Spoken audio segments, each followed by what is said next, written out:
So a little bit of a public service announcement. Every time you go to Canada, it's an unofficial law that you must visit Tim Hortons. For me personally, I love to get Timbits.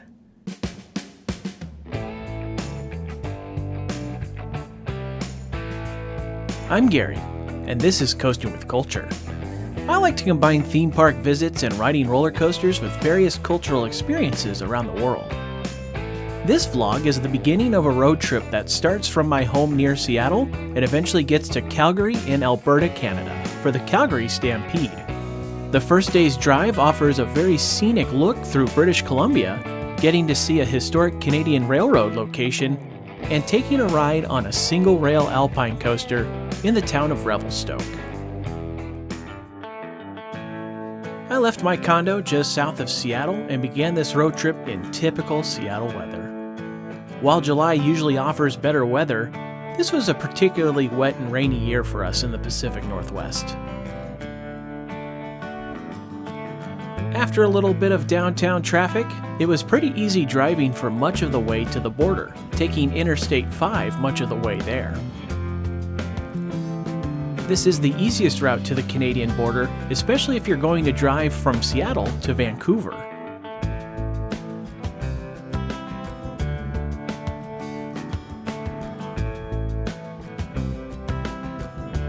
A little bit after passing through Everett, the gloom would start to disappear. The sun's starting to break through for us, so it looks like it's going to be a nice day after all.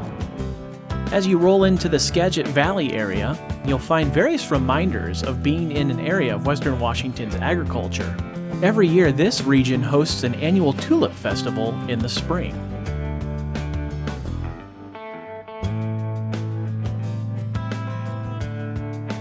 Of course, with road trips come the occasional need to stop.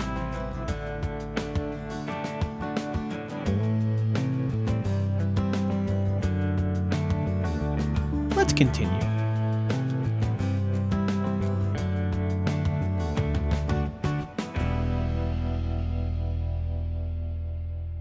One of the things kind of neat about doing this road trip is that my friend Jim gets to come along. Usually just sits in the car while I travel, but today he gets to be a part of this trip. While you can take Interstate 5 all the way to the border, I was going to be heading east upon crossing, so I took a more rural route to the border on State Highway 9, crossing from the town of Sumas, Washington.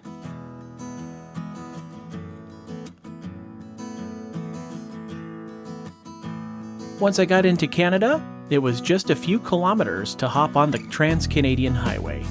But it wasn't long before I made my traditional stop anytime I visit Canada.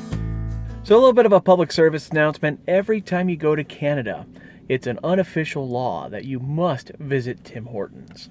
Now, you get coffee, you get something to eat, you get donuts. For me personally, I love to get Timbits.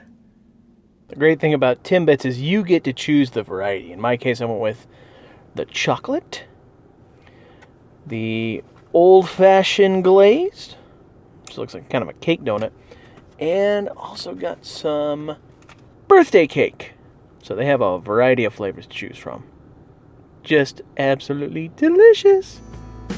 When heading to the east on the Trans-Canadian Highway, you approach the Canadian Cascades. This is part of the same mountain range as the likes of Mount Rainier and Mount St. Helens in Washington. Much of this drive involves going through mountains, pretty much until just before getting to Calgary. So I'm having kind of a nerdy moment here because I made it to the town of Hope in British Columbia. This is the town that is the home of Jamie Davis Heavy Rescue, the wrecker service that's based in Hope that was featured in the show Highway Through Hell. I saw the show on Netflix. They did some rescuing of these big rigs and cleaned up these massive wrecks. Really neat show. And the Coquihalla Highway is one that I'm actually about to drive on to get over to Revelstoke today. So I'm kind of stoked to be able to go on the Coquihalla. It's kind of cool. Many of those wrecks they take care of on this road happen in the winter months because of the snowfall. Fortunately for today's drive, it was just a warm, sunny day, making for some beautiful sights.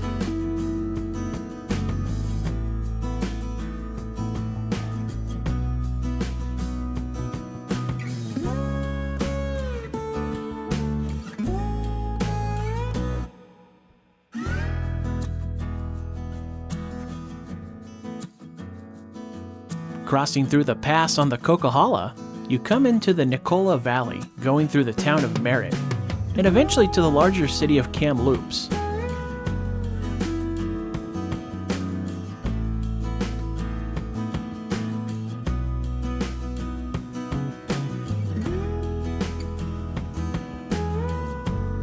Eventually, you get back into the larger hills that help to form Shuswap Lake, a tributary of the Fraser River.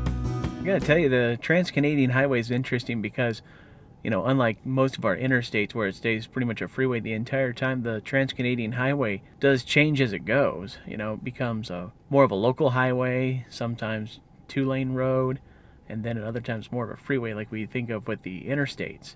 But there's absolutely gorgeous views along the way. After passing Shuswap Lake, the drive eventually leads to the Selkirk Mountains, which extend from British Columbia into Washington and Idaho.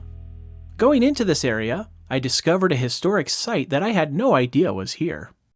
So this is a really cool random find on the way to Revelstoke. Behind me is a memorial that pays tribute to where the last spike was driven for the Canadian Pacific Railroad, the first Canadian rail line to go all the way across Canada, similar to the first rail line that had gone across the United States, the Transcontinental Railroad, which we had a chance to visit a couple of years ago in Promontory over in Utah during the Utah, Idaho, Wyoming tour of Coasting with Culture. So really cool to be able to see both of the historic locations for the first transcontinental rail line of the U.S. as well as the first transcontinental rail line of Canada, just as a Canadian Pacific rail line is passing by.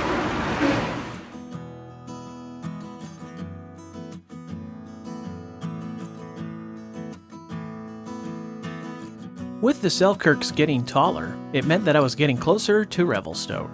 And when I made it, I went right to Revelstoke Mountain Resort. Holy smokes, was it a long drive, but I'll tell you what, managed to make it to Revelstoke. So the reason for coming here is because of the Pipe, which is a single rail mountain coaster, something I've never done before. And they have a few of these in the US and there's a lot of them over in Europe. So this will be a chance to try one out for the first time. Easily the best thing on this sign, the pipe is open. With this being my first single rail mountain coaster, I wasn't used to seeing one without a traditional lift. Rather, the cars were loaded into the gondolas that take you up the mountain. I was ready to go and check it out, but there was a little bit of a problem.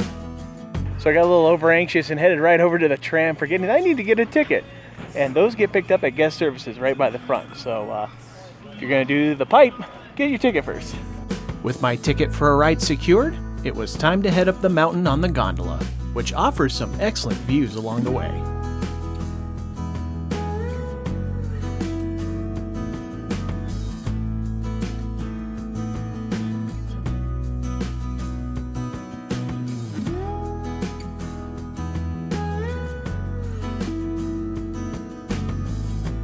During this ride up, you also get a small preview of the ride you're about to enjoy.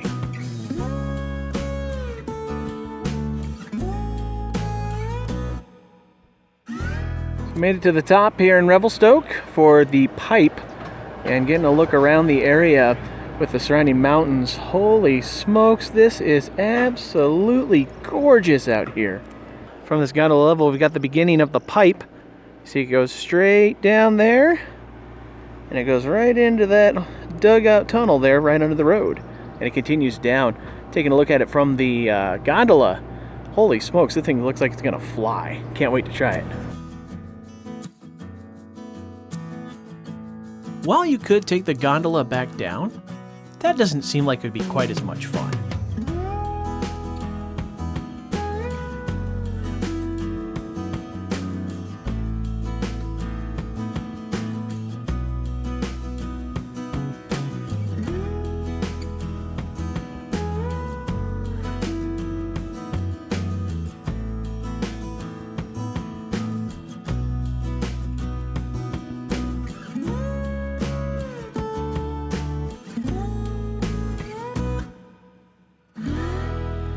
So we just got off the pipe, and that might have been one of the most nerve-wracking experiences I've ever had. That thing felt rickety. And I think part of it might be because I'm a little bit of a bigger guy, so my weight moves around a lot more. and it has a lot of side-to-side movement because it's sitting on the single rail. Unlike the other models that have the 2 rails, they tend to stay a little bit more stable. So this one, you feel really off-center when it has some of those turns. It was a good thrill for sure. Definitely a lot of fun, and there were a couple of airtime hills that I wasn't anticipating. So definitely a good quality ride.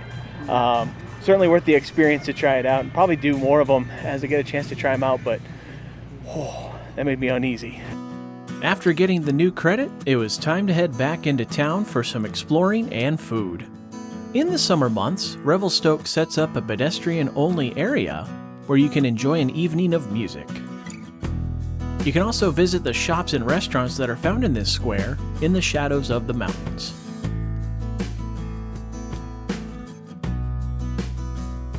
When it was time to eat, I chose a place very close to the square known as the River City Pub.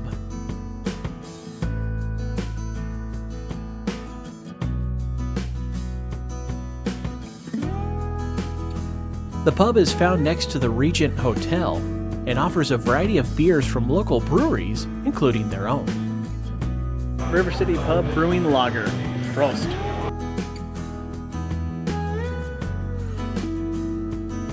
They also have a hearty take on a Canadian favorite. So I was just handed this steaming pile of amazing. This is their River City Pub Poutine. So poutine, you know, cheese curds and gravy on top of fries, but this version has bacon and pulled pork. So I'm telling you what, this looks awesome. I can't wait to try it out. Let's see.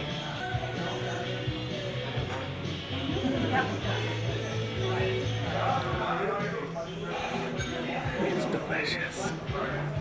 This is fantastic stuff. Oh, might be my favorite thing so far today. So normal poutine itself is delicious, but that stuff, oh, this is good. You know, it was interesting because it had a little bit of a sweetness to it, and I think it's because they probably marinate the pork in maybe like a brown sugar or a ginger or something. I couldn't quite tell, but it definitely had a sweeter flavor to it. Either way, it was fantastic. A great meal to end the day. But now it's time to head to the hotel so that I can go ahead and get some rest tonight. I'm going to be staying at the Swiss Chalet Motel. Go ahead and get inside.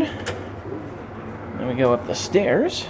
A little steeper, so if you end up with 121, 122, then you might have to do a little bit of a climb. But for 122, you get this nice deck space outside. You know, some mountain views there as well. See the sunset. Ooh, jacuzzi. That's right, I'm gonna fill that jacuzzi up, ready to enjoy some jacuzzi time. Yeah. Thank you for watching this Coastin' with Culture video. If you'd like to see future videos about combining theme park visits and cultural experiences, please consider clicking that subscribe button down below. You'll also find Coastin' with Culture on Facebook, Instagram, and Twitter, plus more content at coastingwithculture.com. Until next time, take care and safe travels.